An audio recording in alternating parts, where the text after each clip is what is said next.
Bapa di sorga, ketika kami mendengarkan suara-Mu, ketika kami rindu untuk datang ke gereja, tempat di mana umat percaya berkumpul bersama untuk memuji Tuhan, mendengarkan suara-Mu dan berdoa kepada-Mu, ya Tuhan. Sungguh kami bersyukur untuk segala sesuatu yang baik yang kami boleh alami, yang kami boleh nikmati. Berkatilah hari ini ya Tuhan, ketika kami akan membaca dan merenungkan firman.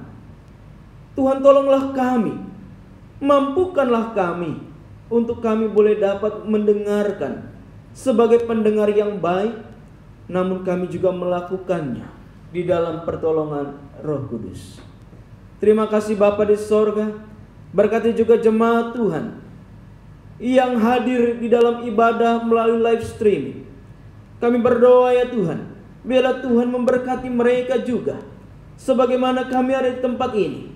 Mereka, jemaat Tuhan yang ada di rumah, juga boleh menikmati ibadah ini, menikmati setiap firman yang akan dibaca dan direnungkan. Berkatilah kami ya Tuhan. Kami sungguh serahkan semuanya waktu ini hanya ke dalam tangan kasih Tuhan. Kami tidak izinkan kuasa jahat yang mau mengambil benih firman Tuhan yang akan ditaburkan. Kami tolak kuasanya di dalam nama Yesus Kristus. Biarlah jam ini, seluruh rangkaian ibadah ini, kami hanya serahkan di dalam tangan pengasihan-Mu. Berkati hamba-Mu yang terbatas ini ya Tuhan. Di dalam nama Yesus Kristus kami berdoa dan mengucap syukur kepada Bapa di sorga. Amin. Silakan duduk Bapak Ibu Saudara yang kasih Tuhan.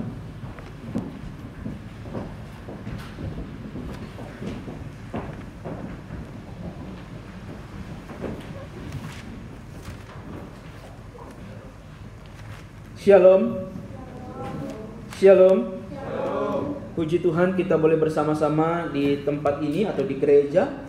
Yang hadir di tempat ini, puji Tuhan.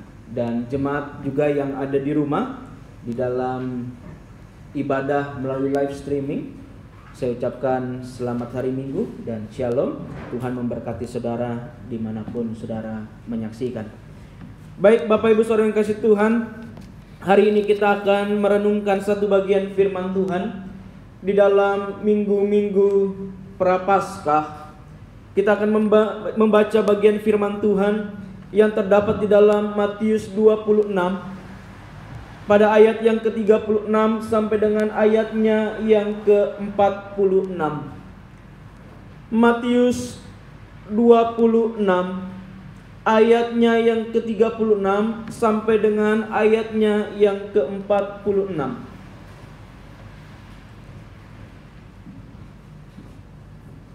Jika Bapak Ibu sudah mendapatkannya, mari kita akan membacanya bergantian. Saya akan membaca di dalam ayat yang ke-36, saudara ayat ke-37. Demikian selanjutnya kita akan membacanya sampai ayat yang ke-46. Maka sampailah Yesus bersama-sama murid-muridnya ke suatu tempat yang bernama Getsemani. Lalu ia berkata kepada murid-muridnya, "Duduklah di sini, sementara aku pergi ke sana untuk berdoa."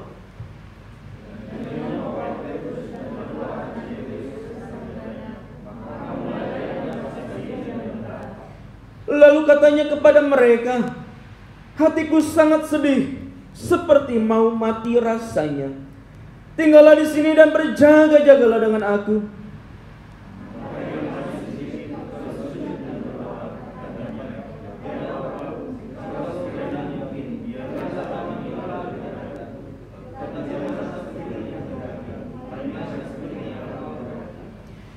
Setelah itu ia kembali kepada murid-muridnya itu dan mendapati mereka sedang tidur. Dan ia berkata kepada Petrus, "Tidakkah kamu sanggup berjaga-jaga 1 jam dengan aku?"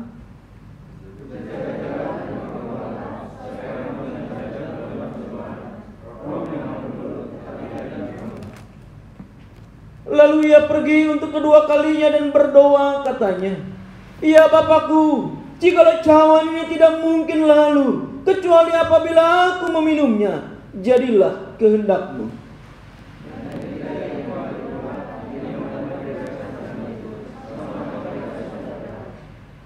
Ia membiarkan mereka di situ lalu pergi dan berdoa untuk ketiga kalinya dan mengucapkan doa yang itu juga.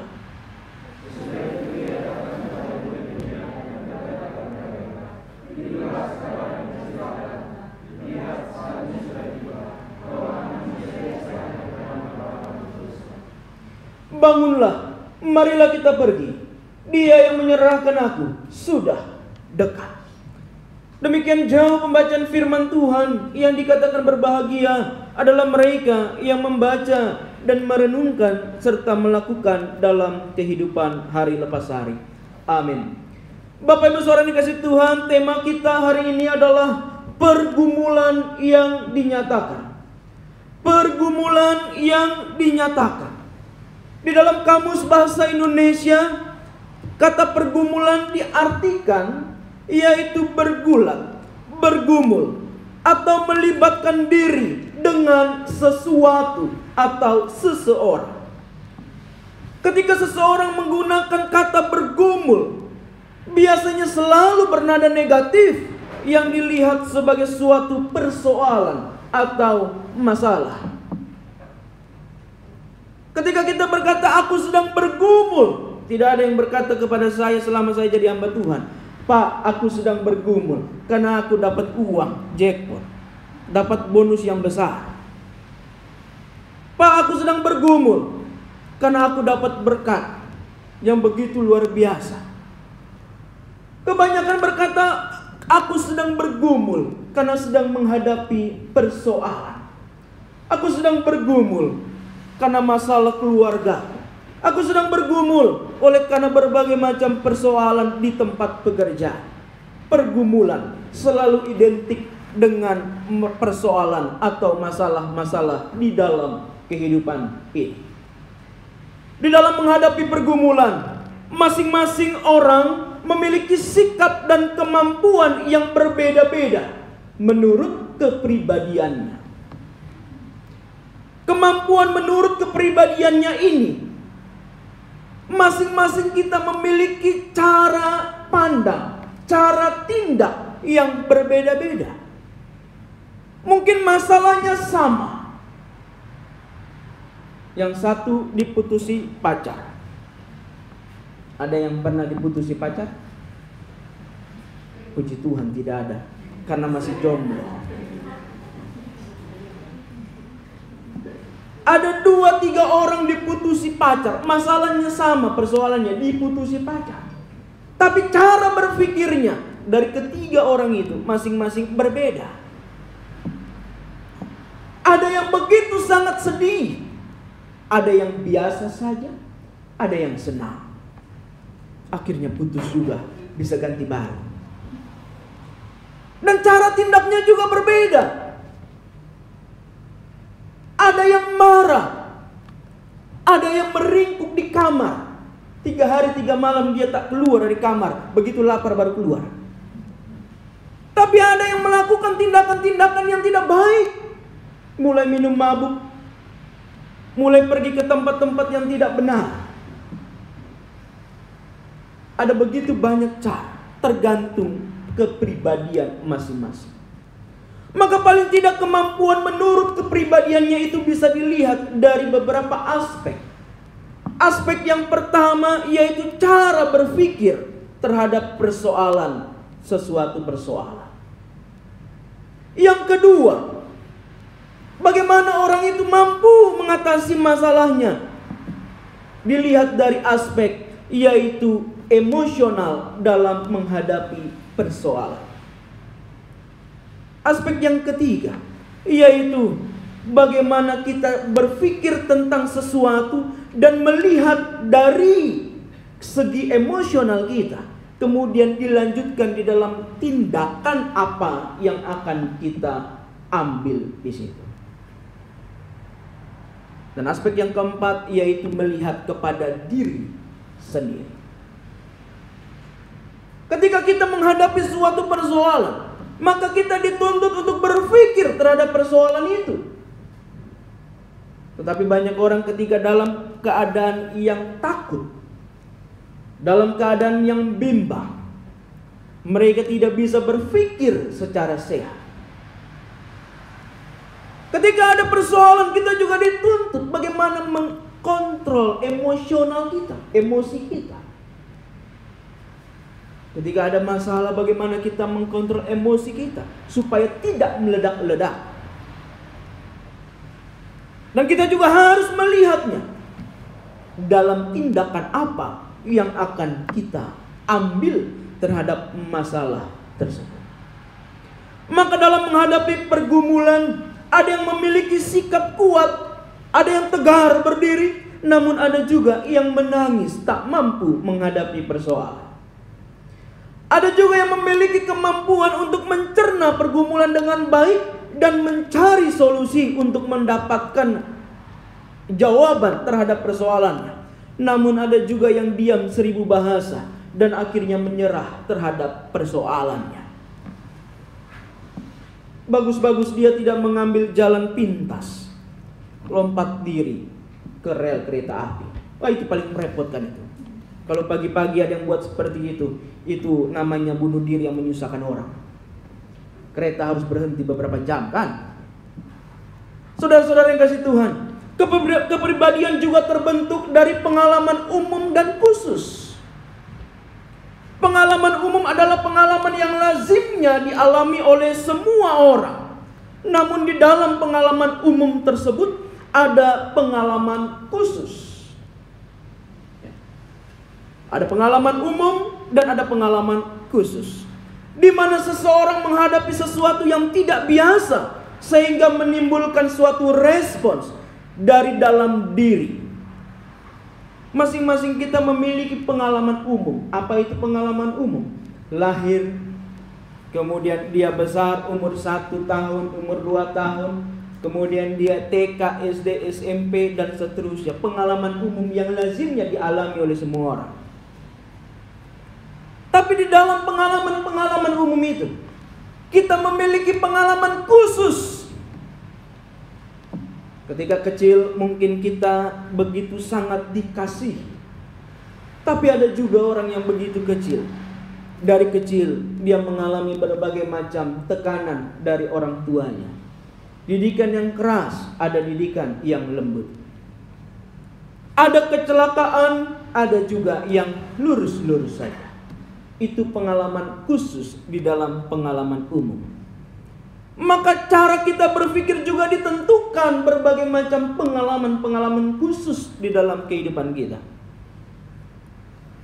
Ada bahagia namun ada kesedihan. Pergumulan yang dinyatakan secara baik ketika kita memiliki persoalan dan persoalan itu kita nyatakan atau kita ucapkan keluh kesahnya terhadap seseorang yang kita dapat percayai secara psikologi dan kesehatan fisik, itu sangat baik adanya.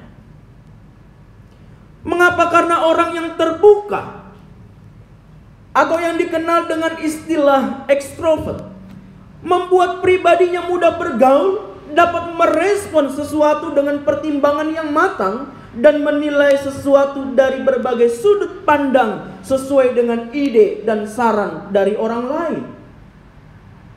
Mereka yang bisa terbuka terhadap orang lain yang dipercayai. Karena tidak banyak orang juga, ada banyak orang juga yang tidak dipercaya. Maka harus yang dipercayai.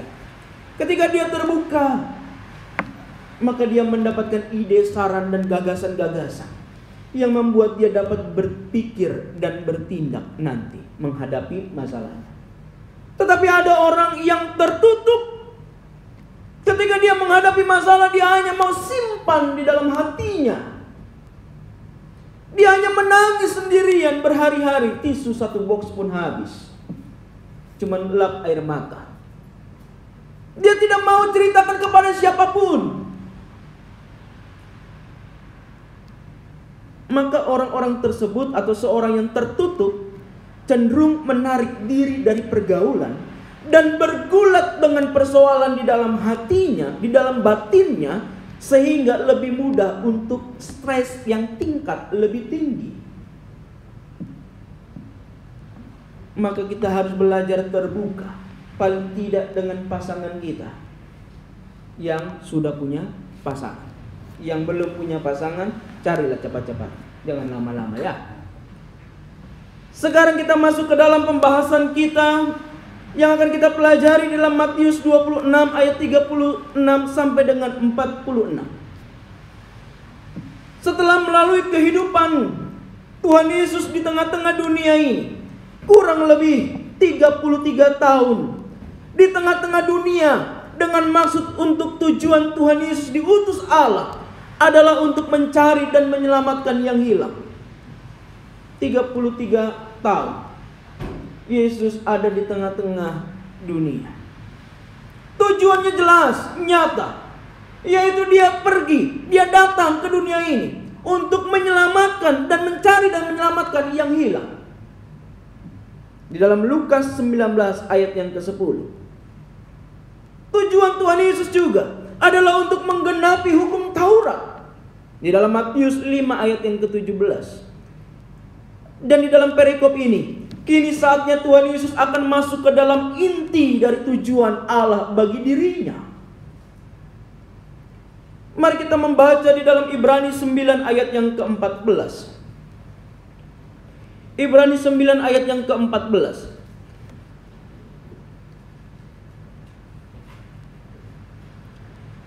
Di situ dikatakan demikian. Betapa lebihnya darah Kristus yang oleh Roh yang kekal telah mempersembahkan dirinya sendiri kepada Allah sebagai persembahan yang tak bercacat. Kita melihat di situ bahwa Tuhan Yesus telah mempersembahkan dirinya sendiri kepada Allah. Dan di dalam Yesaya juga mengatakan demikian. Yesaya 53 ayat yang ke-10. Yesaya 53 ayatnya yang ke-10.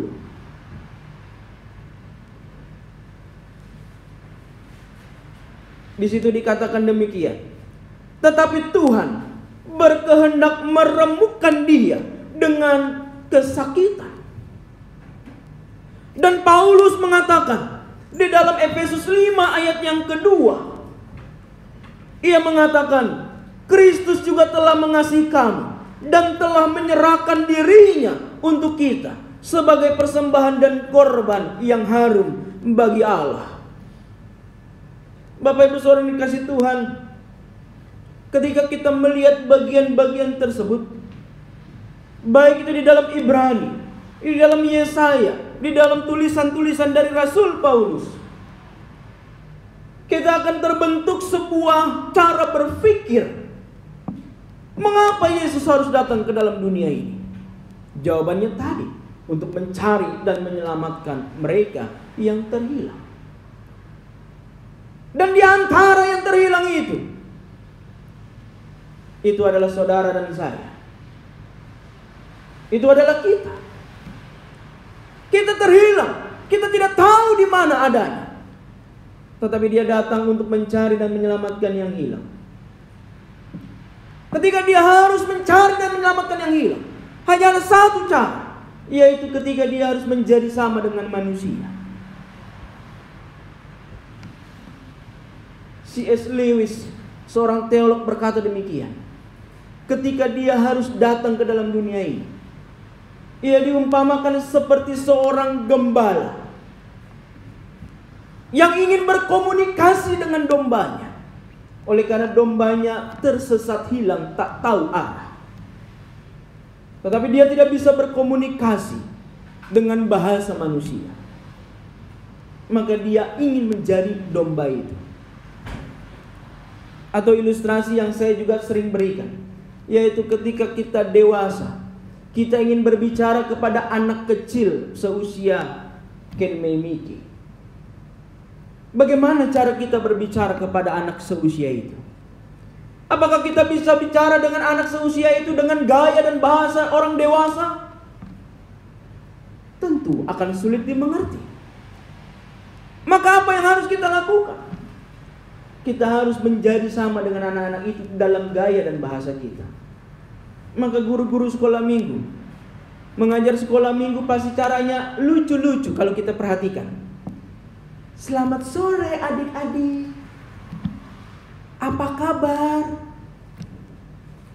Ayo kita nyanyi sini. Coba bayangkan kalau guru sekolah minggu itu dia bilang ke anak-anak, sini, mari kita nyanyi, sini kau berdiri di sini. Apakah anak-anak itu akan mendengarkan? Pasti dia akan lari, anak-anak itu akan lari. Kenapa? Seram kali guru sekolah minggu. Bahkan orang dewasa kadang-kadang bermain dengan anak-anak dengan cara yang lugu. Bermain menjadi kuda-kudaan. Anak-anak naik di atas punggungnya. Ayo jalan. Ini sudah jalan capek. Kan begitu kan? Seorang dewasa harus menjadi sama dengan anak-anak itu.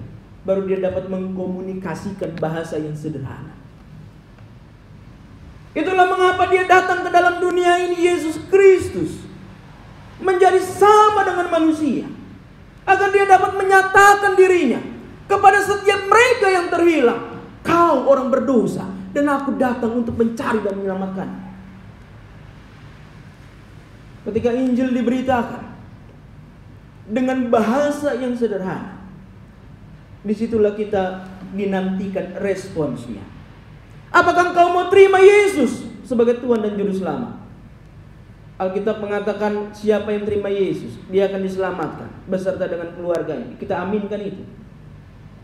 Kuncinya satu, yaitu menerima dia sebagai Tuhan dan Juru Selamat. Saudara-saudara yang kasih Tuhan, kita melihat di sini, setelah perjamuan malam bersama para muridnya, Yesus mengajak para murid-muridnya untuk pergi ke suatu tempat yang bernama Getsemani, sebuah taman kecil yang terletak di lereng Bukit Zaitun, tepat di timur Laut Yerusalem. Kata Getsemani berarti perasan minyak dan merujuk pada perasan minyak dari panen zaitun. Namanya Getsemani. Di tempat inilah Tuhan Yesus menyatakan pergumulannya. Ketika kita membaca bagian nas ini, apa yang ada dalam pikiran kita? Mungkin bagi orang-orang yang di luar kekristenan, yang belum pernah belajar kekristenan, mereka akan berkata, masa Tuhan berdoa? Masa Tuhan menangis? Masa Tuhan begitu? Tetapi ketika kita belajar lebih dalam lagi, kita akan melihat bagian-bagian yang penting di situ. Sesungguhnya untuk mengerti bagian ini, kita harus melihat dari sisi-sisi yang penting. Yang pertama, yaitu sisi yang dinyatakan Alkitab, bahwa Tuhan Yesus adalah 100% Allah. Alkitab mengatakan ketika ia mengosongkan dirinya dan menjadi sama dengan manusia, dia tidak menganggap kesetaraan itu harus dipertahankan, tetapi dia menjadi sama dengan manusia, namun tidak kehilangan natur keilahian. Dan yang kedua, yaitu Yesus juga 100% manusia. Ketika Yesus Kristus yang adalah Allah yang menjadi sama dengan manusia, di dalam Ibrani 2 ayat 14 dan 15. Mari kita membuka di situ. Ibrani 2 ayat 14 dan 15.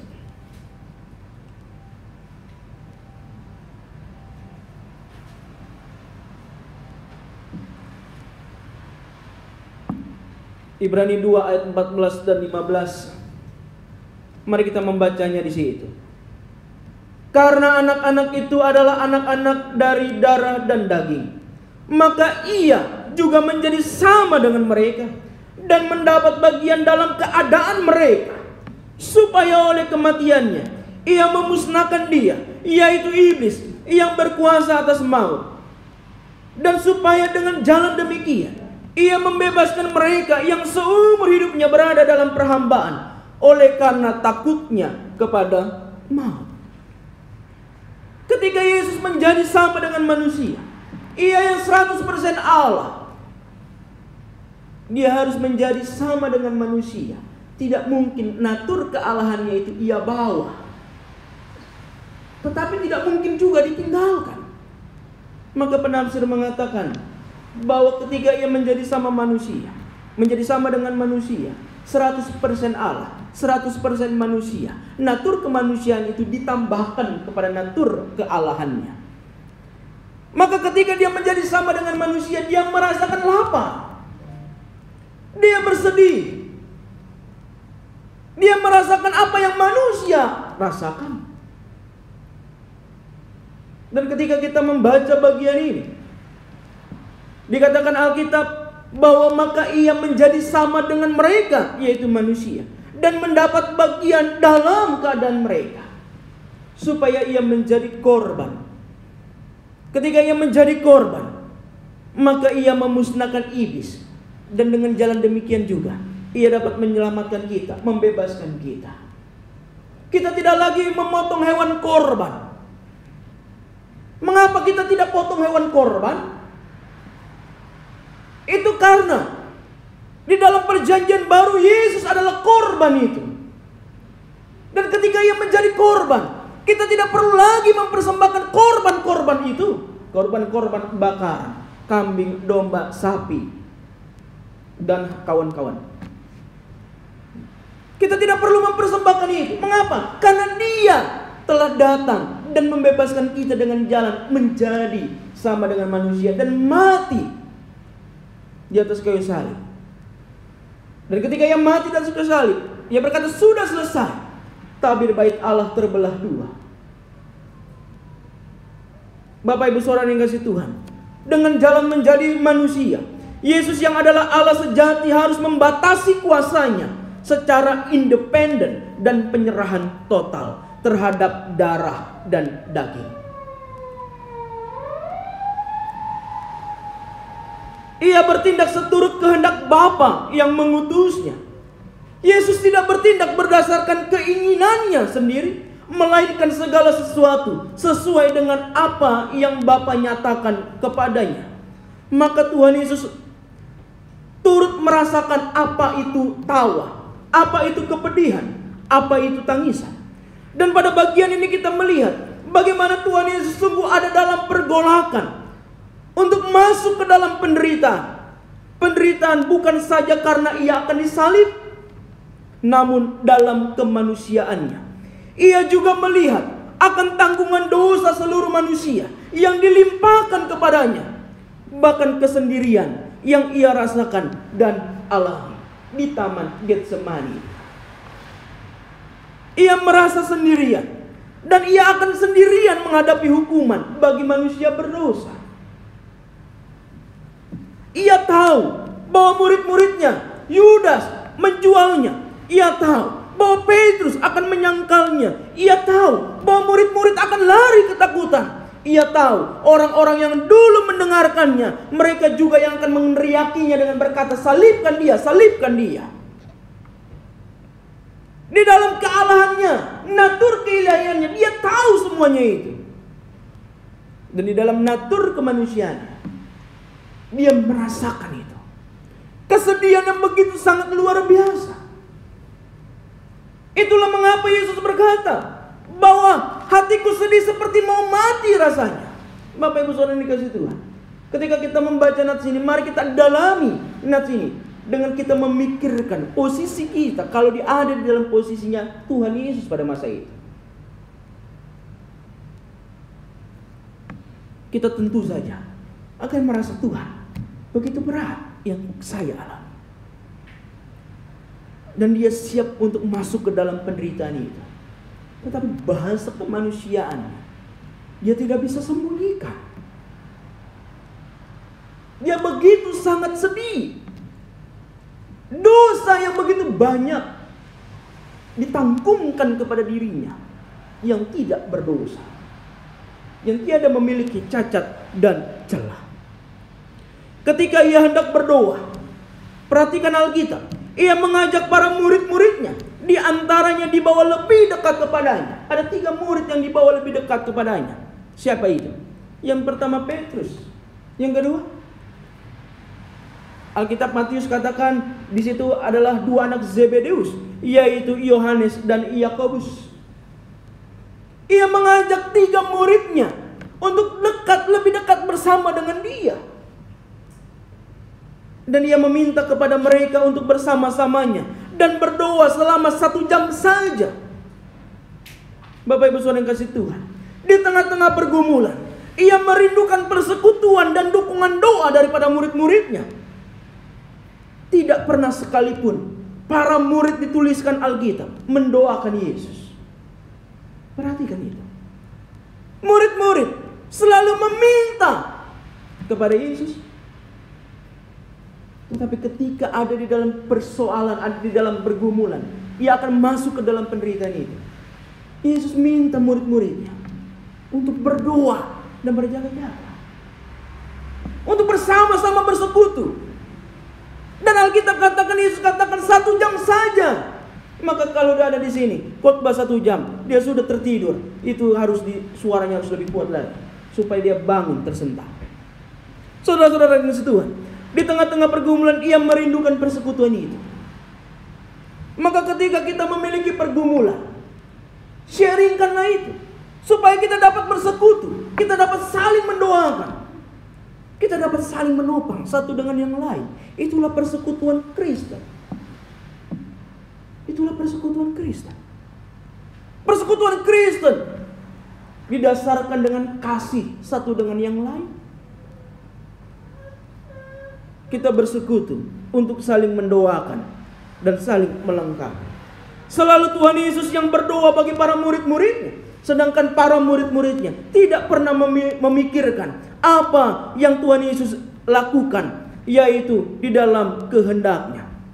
Tetapi Tuhan Yesus memikirkan apa masa depan murid-muridnya. Di dalam kitab Lukas dicatatkan 4 kali Yesus memberikan sebuah kalimat-kalimat untuk menyatakan dirinya akan pergi, menderita, diadili, menderita, dan kemudian mati dan bangkit pada hari yang ketiga. 4 kali dinyatakan di dalam Injil Lukas. Tetapi apa yang terjadi? Ketika saatnya itu sudah tiba, murid-muridnya yang diajak bersama-sama dengan Yesus tertidur. Tidak mampu berjaga-jaga 1 jam saja. Saat-saat ia ingin didukung oleh murid-muridnya di dalam doa, ia berkata, "Hatiku sangat sedih, seperti mau mati rasanya. Tinggallah di sini dan berjaga-jagalah dengan aku." Namun murid-muridnya kalah dalam peperangan rohani. Markus menuliskan, mereka tidak tahu jawab apa yang harus mereka berikan kepadanya.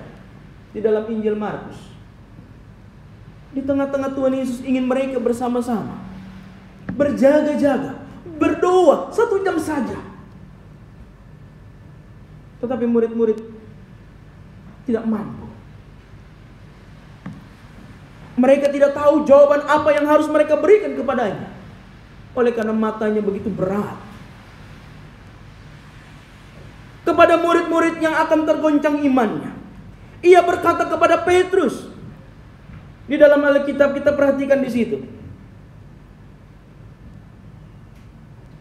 Ia berkata kepada Petrus, "Simon, sedang tidurkah engkau? Tidakkah engkau sanggup berjaga-jaga 1 jam? Berjagalah dan berdoalah supaya kamu jangan jatuh ke dalam pencobaan. Roh memang penurut, tetapi daging lemah." Roh memang penurut, tetapi daging lemah. Di sini kita melihat bahwa di tengah-tengah situasi yang sulit, persekutuan dan topangan doa sangat dibutuhkan. Murid-murid di tengah kondisi peperangan rohani, justru mereka lengah dan tertidur. Justru mereka lengah dan tertidur. Bapak Ibu Saudara yang kasih Tuhan, mari kita disiplinkan rohani kita, disiplinkan pribadi kita, untuk kerohanian kita terus bertumbuh di dalam jam-jam doa kita. Disiplinkan. Paling sulit untuk bangun pagi dan berdoa, apalagi situasi cuaca yang begitu dingin.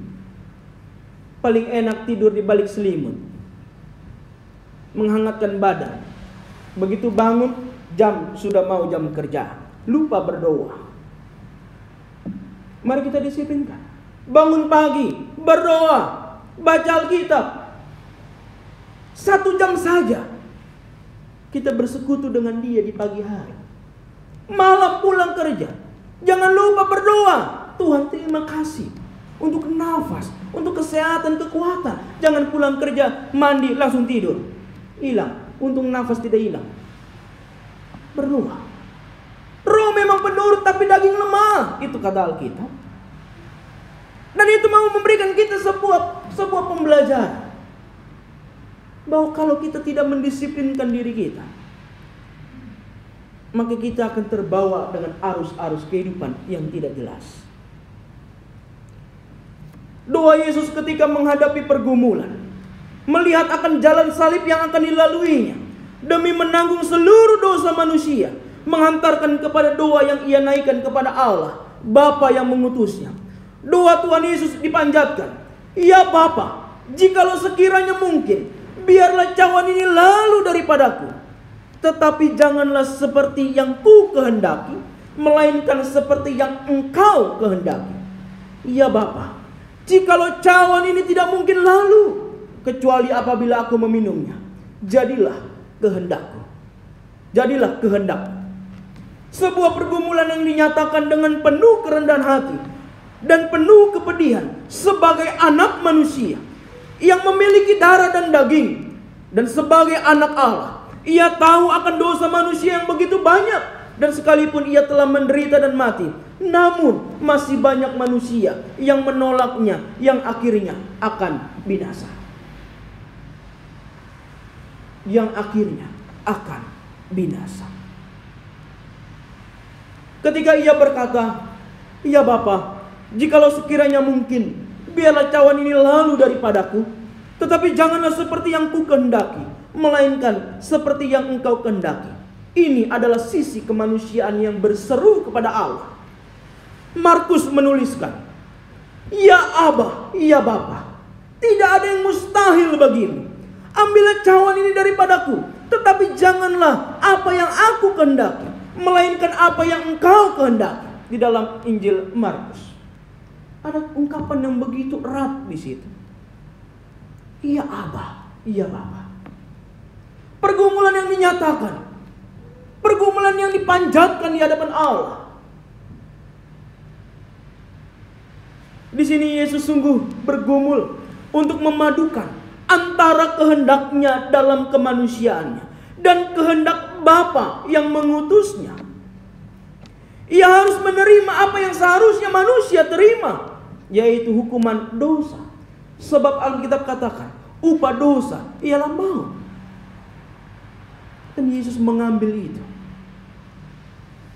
Ia menderita hanya demi satu jiwa. Harga jiwa-jiwa itu yang terhilang itu. Dan Alkitab mengatakan, siapa yang percaya, dia akan diselamatkan. Yang hidup sungguh-sungguh di dalam Dia, ialah yang diselamatkan. Ia harus menerima apa yang harusnya diterima oleh manusia. Ia tidak mengerti berdasarkan sisi kemanusiaannya. Dalam pergumulannya, Lukas mencatatkan di dalam Lukas 22 ayat 43 sampai dengan 44. Silakan kalau Anda mau lihat, Bapak Ibu mau lihat di Alkitabnya, di dalam Lukas 22 ayat 43 sampai dengan 44. Ayat 43 berkata demikian. Maka seorang malaikat dari langit menampakkan diri kepadanya untuk memberi kekuatan kepadanya. Ia sangat ketakutan dan makin bersungguh-sungguh berdoa. Peluhnya menjadi seperti titik-titik darah yang bertetesan ke tanah. Lukas mencatatkan begitu detail. Yang menjadi pertanyaannya, adakah ketika kita sedang bergumul, kita mencucurkan keringat darah? Saya belum pernah jumpai ada jemaat yang datang kepada hamba Tuhan dan berkata, "Pak, saya sedang bergumul." Dan saking bergumulnya saya, saking sungguh-sungguhnya saya bergumul, saya keringat, peluhnya itu seperti darah.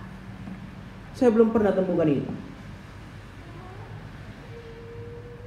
Dan Lukas mencatatkan di dalam Lukas 22, 43, 44, yaitu peluhnya menjadi seperti titik-titik darah yang bertetesan ke tanah. Begitu beratnya yang ia rasakan, sampai-sampai peluhnya menjadi seperti titik-titik darah yang bertetesan ke tanah. Menurut Mark Marianella, pakar onkologi medis, dia mengatakan demikian. Fenomena ini dalam istilah medis disebut hematidrosis. Istilah medisnya, hematidrosis. Yang dapat dijabarkan, proses pengeluaran keringat ialah diatur oleh hipotalamus yang terdapat pada otak. Keluarnya keringat terjadi karena meningkatnya aktivitas tubuh, suhu yang berubah, dan goncangan emosi. Di sekitar kelenjar keringat ada banyak pembuluh darah yang membentuk jaringan seperti jala. Dengan adanya tekanan yang tinggi akibat stres, pembuluh darah ini menciut.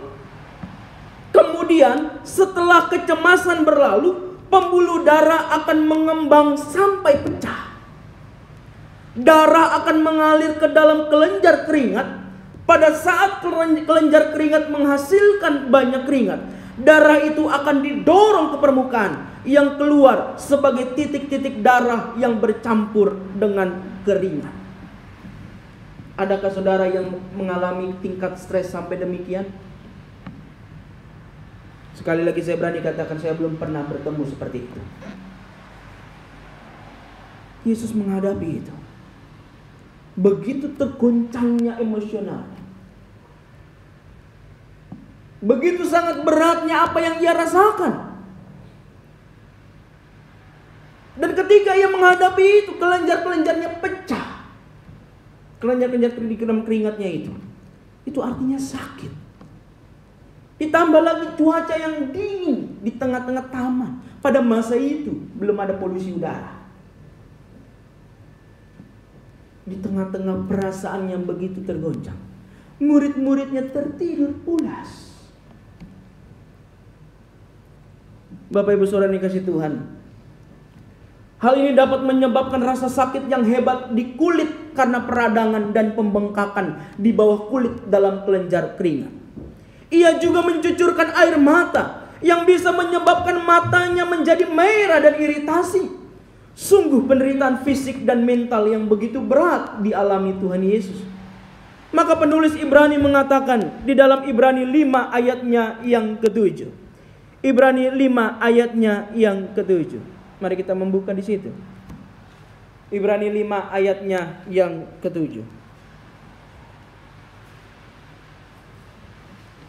Ibrani 5 ayatnya yang ke-7. Kita membaca bersama-sama 3-4 iya.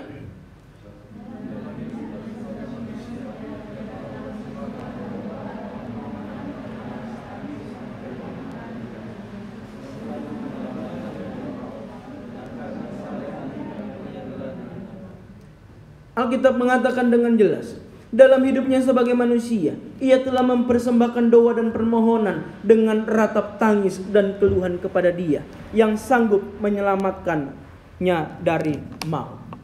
Yang sanggup menyelamatkannya dari maut. Dalam pergumulan yang dinyatakannya, kalimat selanjutnya, tetapi janganlah seperti yang ku kehendaki, melainkan seperti yang engkau kehendaki. Janganlah seperti yang ku kehendaki, melainkan seperti yang engkau kehendaki. Ya Bapa, jikalau cawan ini tidak mungkin berlalu, kecuali apabila aku meminumnya, jadilah kehendakmu. Saudara perhatikan di situ, kehendak Allah di atas segala-galanya. Kehendak Allah di atas segala-galanya. Melalui ini kita melihat bagaimana di tengah-tengah pergumulan, Tuhan Yesus senantiasa memandang kepada Bapa yang memiliki tujuan besar bagi keselamatan manusia. Seorang bernama Tertullianus, seorang teolog abad kedua, pernah berkata demikian. Tidak ada seorang pun yang belum pernah dicobai dapat masuk ke dalam kerajaan sorga. Artinya, setiap orang mempunyai taman Getsemaninya, taman Getsemani pribadi, dan setiap orang harus berkata, jadilah kehendakmu. Setiap orang harus berkata, jadilah kehendakmu. Ini juga yang Ia ingin kita lakukan. Ketika kita menghadapi pergumulan, kita berani berkata, Bapa, ya Tuhan, jadilah kehendakmu. Apa pergumulan kita hari ini? Apa persoalan kita hari ini? Kita menghadapi COVID-19. Kita menghadapi persoalan di keluarga, menghadapi persoalan di tengah-tengah pekerjaan, berbagai macam persoalan. Kita nyatakan doa kita kepada Tuhan. Tapi ingat, jangan pernah kita paksa Tuhan untuk lakukan apa yang kita mau. Tapi katakan, Tuhan, jadilah kehendak-Mu itu. Jadilah kehendak-Mu. Mungkin kehendak Tuhan di dalam kehidupan kita itu kita belum mengerti. Tetapi seiringnya waktu, kita akan melihat bahwa kehendak Tuhan itu adalah indah ketika kita mengerti apa itu. Ketika kita ada di tempat ini hari ini, cobalah kita berpikir, mengapa saya duduk di tempat ini? Mengapa bukan orang lain yang duduk di bangku ini? Mengapa harus saya? Mengapa harus saya yang ada di tempat ini? Bukankah itu mau menunjukkan bahwa Tuhan begitu mengasihi kita? Kalau kita merenungkan lebih jauh lagi, mengapa saya ada di tempat ini, di negara Jepang ini? Rasanya dulu saya tidak pernah berpikir bisa datang ke negara Jepang ini. Rasanya dulu saya tidak pernah menyadari bahwa saya akan di sini. Tidak pernah. Tapi ketika Tuhan bentuk kita, kita mulai ingat bahwa oh ternyata dulu Tuhan bawa saya berbelok untuk saya sampai ke sini. Padahal mau saya ke sana, mau saya ke kanan, tapi Tuhan bawa saya ke kiri. Saya kecewa. Tapi kemudian saya mengerti hari ini bahwa kehendak Tuhan itu begitu indah. Amin. Maka kalau kita mengerti kehendak Tuhan, tidak ada ucapan sesal dalam mulut kita. Tidak ada kita berkata bahwa aku menyesal percaya kepada Tuhan, kemudian kita tinggalkan Tuhan. Tidak ada dari mulut kita berkata, di mana Tuhan itu? Tuhan tidak tolong saya. Lagu tadi yang dinyanyikan oleh Liturgos, kalau aku cari damai, hanya kutemukan di dalam Dia, yaitu Yesus Kristus, yang memberikan kedamaian itu. Persoalannya, ketika kita mencari kedamaian itu di dalam Kristus, maukah kita mengakui dan mengikuti kehendak Bapa dalam kehidupan kita? Atau kita terus memaksakan kehendak kita?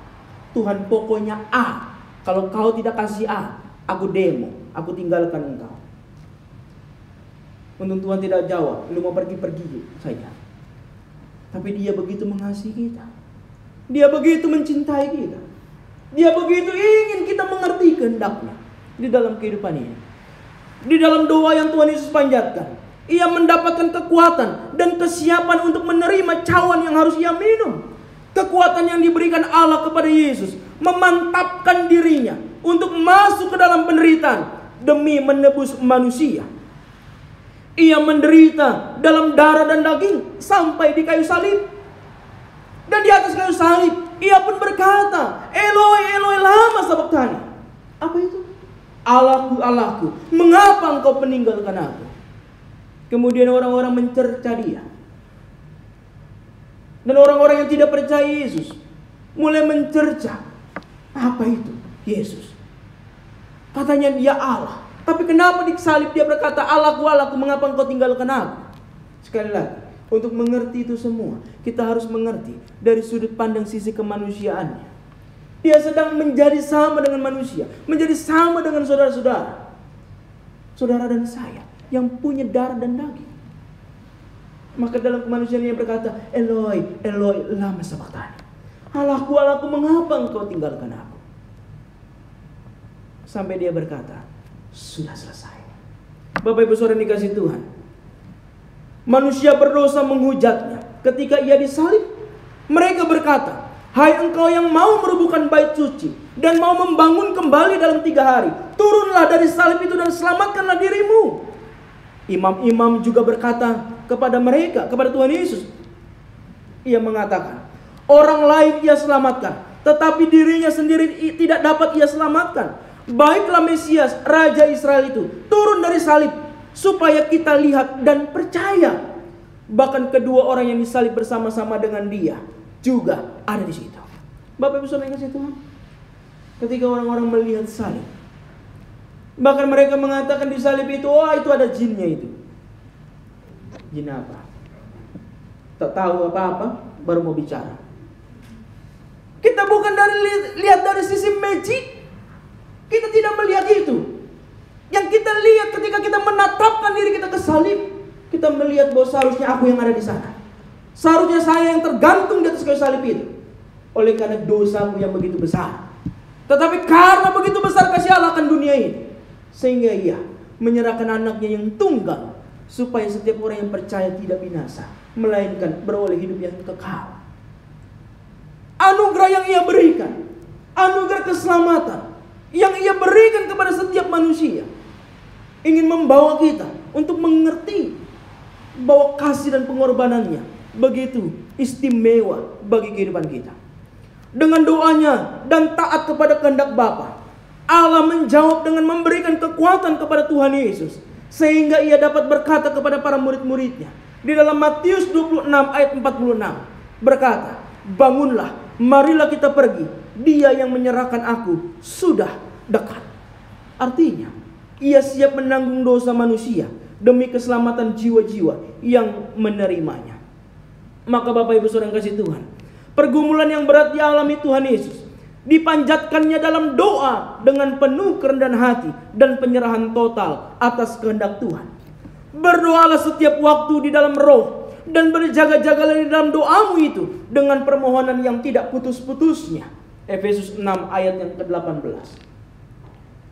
Kita diangkat menjadi anak-anaknya pada saat kita menerimanya sebagai Tuhan dan Juru Selamat. Pada saat itu kita dapat berseru, ya Aba, ya Bapa. Tidak ada agama-agama lain yang memanggil Tuhannya dengan sebutan ya Aba, ya Bapa. Mengapa kekristenan dituliskan di dalam kitab sucinya kalimat ya Aba, ya Bapa? Oleh karena hubungan kita dengan Allah diperdamaikan di dalam Kristus, maka kita layak mengatakan ya Aba, ya Bapa. Bahkan di dalam Yohanes 15 Yesus katakan apa? Kamu bukan lagi hamba, melainkan sahabat. Melainkan sahabat. Kita dapat berseru dengan leluasa. Kita dapat berseru kepada dia kapanpun, dimanapun. Kita berkata, Tuhan tolong aku, mampukan aku. Ya Bapakku, ya Bapakku. Bapak Ibu Saudara yang kasih Tuhan, hal ini dikarenakan Allah membukakan dirinya bagi manusia yang berdosa dengan jalan pendamaian melalui Yesus Kristus anaknya yang tunggal. Atas dasar itulah kita berkomunikasi dengan berdoa kepada Allah. Berdoa di setiap waktu dalam roh, yang dimaksudkan bukan harus bisa berbahasa roh. Ini harus hati-hati ya. Di dalam Alkitab dikatakan apa? Berjaga-jagalah dalam berdoa supaya kamu jangan jatuh ke dalam pencobaan. Roh memang penurut, tetapi daging lemah. Paulus berkata, berdoalah di dalam roh. Ini bukan berbicara tentang bahasa roh. Paulus menjelaskan, demikian juga roh membantu kita dalam kelemahan kita. Sebab kita tidak tahu bagaimana sebenarnya harus berdoa, tetapi roh sendiri berdoa untuk kita kepada Allah dengan keluhan-keluhan yang tidak terucapkan.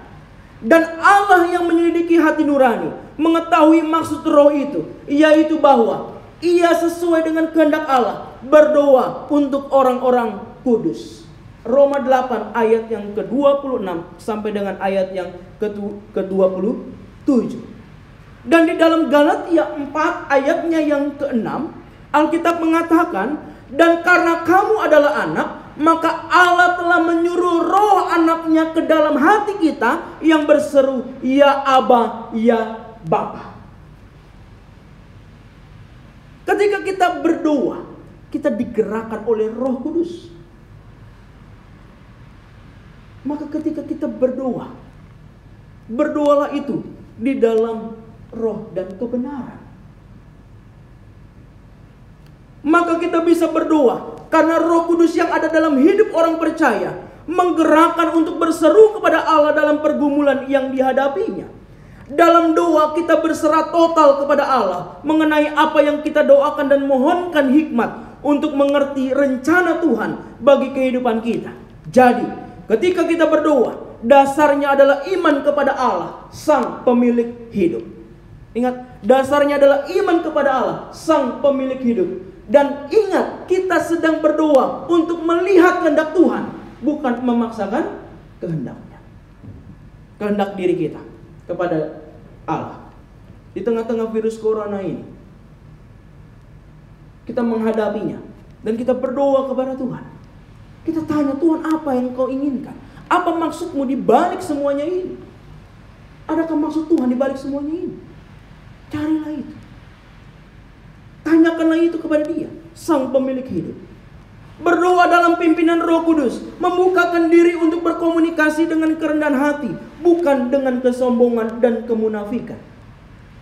Layaknya kita meminta kepada ayah kita, sekalipun ia adalah ayah, tidak mungkin kita meminta dengan penuh kesombongan. Dikatakan di dalam Yakobus 4 ayat yang ketiga, atau kamu berdoa juga, tetapi kamu tidak menerima apa-apa, karena kamu salah berdoa. Sebab yang kamu minta, itu hendak kamu habiskan untuk memuaskan hawa nafsu. Maka merendahkan hati dalam berdoa harus lahir dari dalam jiwa kita, bukan dari kemunafikan untuk dilihat orang dan memuaskan hawa nafsu kita. Maka Bapak Ibu Saudara kasih Tuhan, marilah kita bersyukur atas karya Allah.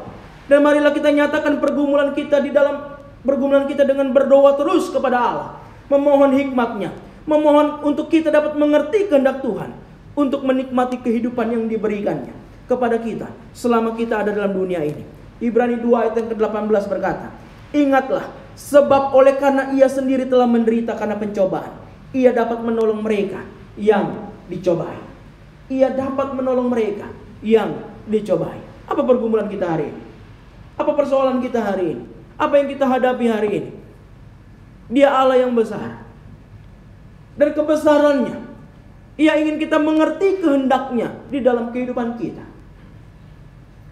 Ketika kita mengerti kehendaknya, dengan menyatakan pergumulan kita melalui doa dan ucapan syukur kepadanya, Ia akan menjawab kita perlahan demi perlahan sampai kita sungguh mengerti apa maksud Tuhan di balik semuanya ini. Mari nyatakanlah pergumulan kita di dalam doa, sebagaimana Tuhan Yesus, Dia menyatakan pergumulannya dengan penuh kerendahan hati, tapi bukan memaksakan kehendaknya, melainkan kehendak Bapa yang harus terjadi di dalam kehidupannya. Tuhan Yesus mengasihi saudara.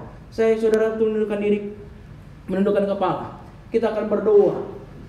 Sebelum saya akan tutup, mari bersama-sama Bapak Ibu, di tengah-tengah situasi COVID-19 ini, di tengah-tengah negara Jepang, negara Indonesia, Italia, Iran, Amerika, dan negara-negara lainnya sudah memakan begitu banyak korban. Mari Bapak Ibu Saudara yang kasih Tuhan, sebagai umat Tuhan, sebagai jemaat Tuhan, mari kita sama-sama berdoa dengan sungguh-sungguh di hadapan Tuhan. Kita memohonkan belas kasihan Tuhan. Kita memohonkan Tuhan menolong.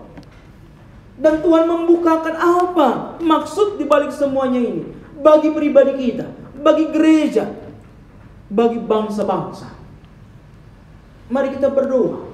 Kita berdoa untuk keadaan yang ada di sekitar kita. Kita berdoa kepada Tuhan, memohonkan belas kasihan Tuhan. Mari kita bersama-sama bersuara berdoa. Kita berserah kepada Tuhan. Kita berdoa sebagai umat Tuhan.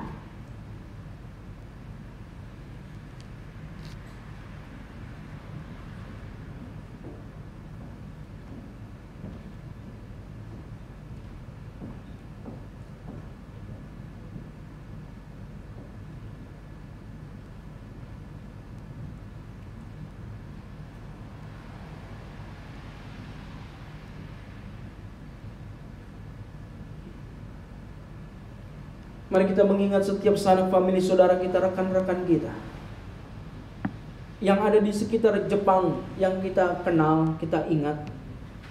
Kita berdoa untuk gereja-gereja yang ada di Jepang, gereja-gereja yang ada di Indonesia, gereja-gereja yang ada di belahan dunia manapun. yang saat ini bangsa-bangsa sedang menghadapi COVID-19. Mari kita berseru kepada Tuhan. Tuhan berikan belas kasihan, sehingga jemaat-jemaat Tuhan boleh bersaksi, boleh terus menggantungkan dirinya di dalam iman pengharapan kepada Dia.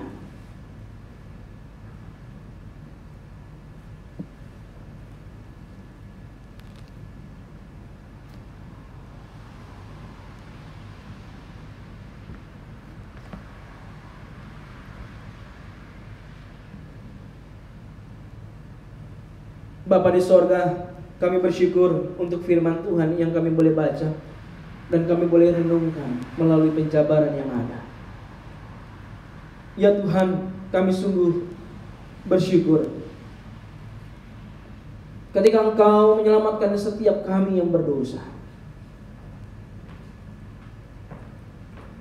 Tidak ada kasih yang lebih besar seperti Engkau telah memberikan nyawamu sendiri untuk menghapuskan dosa-dosa kami. Kami bersyukur kalau kami dipanggil Tuhan, dipilih Tuhan dan dipanggil Tuhan untuk menjadi anak-anak-Mu. Bapa, terima kasih.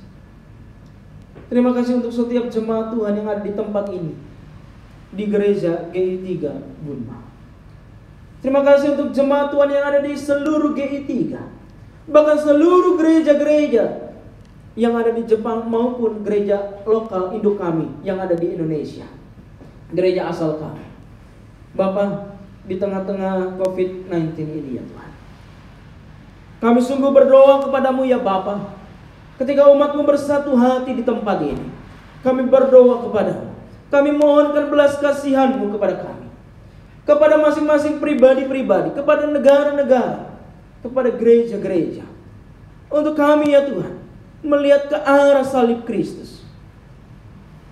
Kami melihat kepada kasih dan kemurahan-Mu saja. Ya Tuhan, berikanlah kami hikmat, kebijaksanaan ketika kami menghadapi virus ini. Tolonglah kami masing-masing pribadi. Tolonglah keluarga kami masing-masing yang tidak bersama-sama dengan kami, mereka yang kami kasihi, orang tua kami, anak-anak kami, suami atau istri kami yang ada di Indonesia. Kami berdoa ya Tuhan, kiranya Tuhan memberikan mereka belas kasihan. Jaga lindungilah mereka ya Tuhan.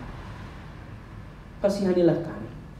Berkatilah setiap jemaat juga yang mungkin saat ini tidak dapat beribadah bersama-sama di gedung gereja dan menyaksikan melalui live streaming.